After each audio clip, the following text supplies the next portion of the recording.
പ്രപഞ്ച സൃഷ്ടാവായ ദൈവത്തിനും ദൈവത്തിൻ്റെ സൃഷ്ടികളെ ജ്ഞാനത്താൽ പരിപാലിക്കുന്ന യേശു കർത്താവിനും സ്തുതിയും മഹത്വവും ഉണ്ടായിരിക്കട്ടെ. ഏവർക്കും ഹൃദയം നിറഞ്ഞ പുതുവത്സരാശംസകൾ.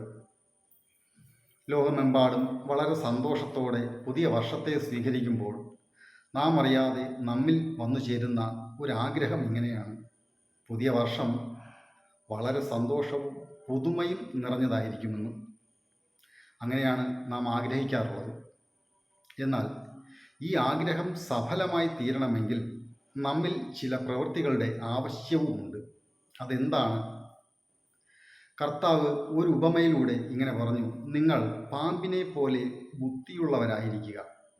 ഒരു ജീവി എന്ന നിലയിൽ പാമ്പിൽ നിന്നും നിരവധി കാര്യങ്ങൾ പഠിക്കുവാനുണ്ട്.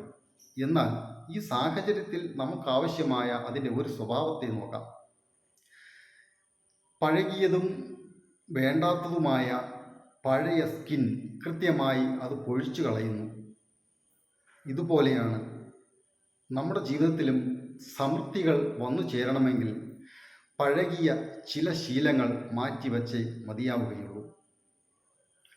വേദനകൾ പൂർണ്ണമായും ഉപേക്ഷിച്ചാലേ നമുക്ക് സന്തോഷിക്കുവാൻ കഴിയുകയുള്ളൂ. നല്ല മനസ്സിന് ഉടമയായി തീരണമെങ്കിൽ ദുഷിച്ച മനസ്സ് നമ്മൾ മാറ്റിവെക്കണം.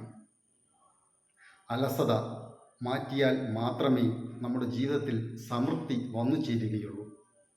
ഏവർക്കും പുതുമയുടെ മനോഹരമായ പുതുവർഷ ആശംസകൾ.